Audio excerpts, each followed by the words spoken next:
Welcome back to my channel, everyone. It is Saturday, January 3rd, 2026, and this video is piggybacking off the last video I made where I talked about my Blackwing pencil collection.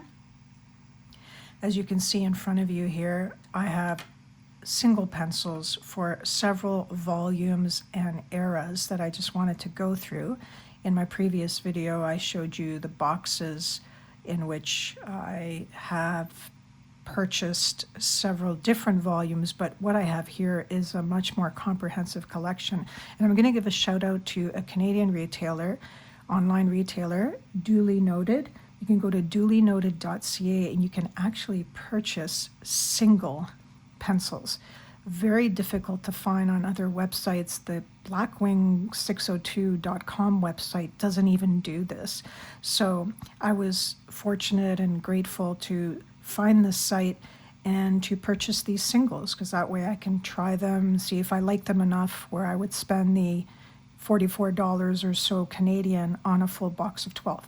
So I'm going to go through each of these, give a little history and story behind these pencils like you would find on the box, starting with this. Yes, these are all of my Blackwing nubs that I've used since the summer of 2024 when I started collecting. So what I do is when I get to the point where they really can't be used anymore, I just put them in this box just to remind me of the money I've spent, probably, maybe not so much, but also just my progress and showing my love for these types of tools. So anyway, I just wanted to start with that. There's a lot in here. I don't know how many. Maybe I'll count them one day. So I'm going to put this to the side now and start with the most recent acquisitions, starting with the Blackwing Volumes 21. And this one is the woodworking pencil. They all have names. They have volume numbers and names. And the history behind this, and this is firm graphite, by the way, it's a tribute to woodworking and the mindset behind measure twice, cut once. It introduced Blackwing's first square barrel and uses finger-jointed slats so the joinery is visible. So the firm graphite, the reason behind using that hardness is aimed at marking measurements and cutting lines accurately. So that's the Blackwing Volumes 21. All right. This one is not called a volumes, it's called an eras. This is the Blackwing eras, and this is the 2025 edition. This is a soft graphite, so it puts down a very dark line, which I like, but as mentioned, it requires sharpening constantly. So this is probably a better type of pencil for artists. And this series honors Blackwing's heritage, inspired by historic design. It celebrates 15 years since the 2010 revival and echoes the gold-banded matte black look that kicked off the modern era. Next is the Volumes 11, and this is a tribute to an NBA player named Bill Russell. He was a civil rights activist and one of the most decorated players in league history. The foil stamped 11 references his 11 championships, and the wraparound number references his jersey number. So this one also uses soft graphite.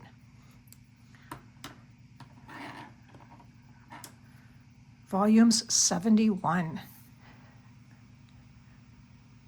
This one is a tribute to Frank Lloyd Wright. And Frank Lloyd Wright is an architect. If you don't know, this one has an extra firm graphite. So a little bit more, I guess, it's the hardest graphite. I don't particularly like the hardest graphite, but I mean, I'll use it, and I've used it and used other pencils with an extra firm graphite. And again, this is paying tribute to Lloyd Wright. And yeah, famous architect. All right, moving on. Volume 574. And what is this one an homage to? This one is the Native American Art Edition. It's a firm lead. And 574, and again, this is all American history, is federally recognizes, or the 574 federally recognized tribes using art to assert identity and agency. And then it was designed with artist Chris Papin, featuring geometric patterns inspired by indigenous visual traditions. Very nice. The 651. I like this. I like the yellow and black, a very traditional pencil. This is in honor of Bruce Lee. So this is the Bruce Lee pencil. It's extra firm. And his notebooks blended training notes, philosophy, and self-reflection. And the 651 references South Weller Street in Seattle, where he opened his first formal school. And the black and yellow striping nods to Jeet Kune Do's directness. Love the history behind these. The 710, this is an honor to Jerry Garcia. As you know, he is a musician, and it pays tribute to his fusion of music and visual art, and each pencil prints a slice of his painting called Curves and Lines. It's very nice. I mean, I'm not a fan of the music of Jerry Garcia or the Grateful Dead for that matter, but this is a pretty pencil nonetheless. And this one is of the soft graphite variation. All right, moving along. This is the volumes 200. And this one is also called the Coffee Houses. So this has a firm lead, and it's a tribute to coffee houses as creative gathering places from beat era readings to modern local spots. And the metallic copper finish nods to classic coffee roasters. I love anything that's in this color: coffee, espresso, brown, however you want to define it. I love anything in this color. Let's put it there. Okay, this one is the volumes 2. So this one is called Cracked. And apparently, and I haven't tested this yet, it glows in the dark. So I probably should test it. It's the light and dark, and it acknowledges art's role in sparking change and the tension between creativity and the harder realities that inspire it. The cracked glow-in-the-dark finish plays on that duality, and it introduced a special 2 times firm core for the release, but we call this extra firm. All right, moving on to volumes 55. This is the Golden Ratio pencil. It celebrates the golden ratio. The barrel design uses the Fibonacci sequence, where each bandwidth is the sum of the previous 2. So if you know anything about what the Fibonacci sequence is, in mathematics, it's the pattern that starts at 1, 1, 2, 3, 5, 8. So each number is a sum of the previous 2 numbers in the sequence. So I think that's pretty cool. I like this one a lot. This is the balanced graphite, which I haven't gotten to yet. I probably prefer balanced more than any other type of hardness. So this is the Golden Ratio. I love this one too, the Blackwing 746.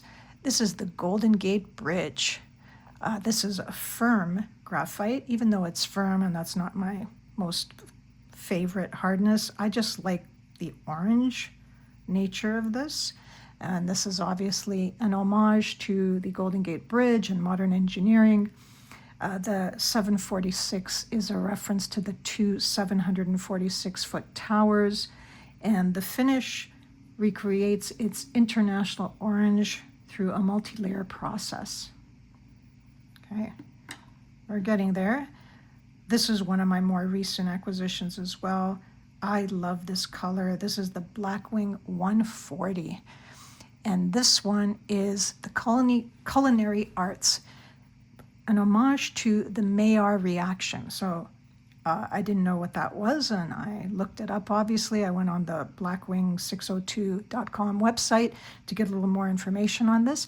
This is a balanced graphite, and it's a tribute to the Maillard reaction, which is the browning that creates many savory flavors and the craft of cooking. So at approximately 140 degrees, that's when this reaction takes place. The stainless steel, I guess that's the colorway here, nods to professional kitchens, and balanced graphite, really the purpose here is to jot recipes and sketch plating ideas. So you don't want it too firm or too soft. You want it just right, almost like, this is almost like a Goldilocks pencil, at least the balanced graphite I would refer to as Goldilocks. All right. Now we're getting into, and I've separated these for the OGs, the original Blackwing pencils. They don't have a volume number per se, but this is the natural. So this looks like your typical pencil. And this is of a extra firm hardness. And it was the first major addition to Blackwing's softest core, or sorry, first major addition to Blackwing's core lineup in years. It features an exposed cedar barrel and the extra firm core. And this is as OG as it gets, the Blackwing 602. This is of a firm hardness, and this traces back to the original 1930s era pencil, which is famed for smooth, dark lines and the slogan, half the pressure, twice the speed. It was discontinued in the late 90s, but it was revived by a Palomino, which is another company, and then the modern 602 became the firm core option for writing and general use. The other OG is just this Blackwing, it's called Matte, and this has a soft core, and it's in the standard lineup, soft, known for dark, expressive lines with light pressure, and the matte black finish became the modern visual icon of the brand's return. And then finally, the Blackwing Pearl. And its pearl finish, obviously, this is of a balanced graphite. And like I said, this is the graphite that I prefer. And this was introduced as Blackwing's balanced core position between the firmness of the 602 and the softness of the matte. So in between. Its white finish and balanced graphite target people who want a middle ground for both writing and drawing, like me. And then they've come up with other pearl editions, but in different colors. This is the Blackwing Pearl in pink, and this is the Blackwing Pearl in blue. And then the matte, this one here, the original, also comes in different colorways. The matte in green and the matte in red. So there you have it. Individual pencils, allows me to try them, see which ones I really want to spend the $44 Canadian or so on a box of 12. But I hope you enjoyed this, and please comment on which of these are your favorite if you do use them, and if you would like me to do writing samples with each of the different cores in my next video. Thanks for watching once again. See you in the next one.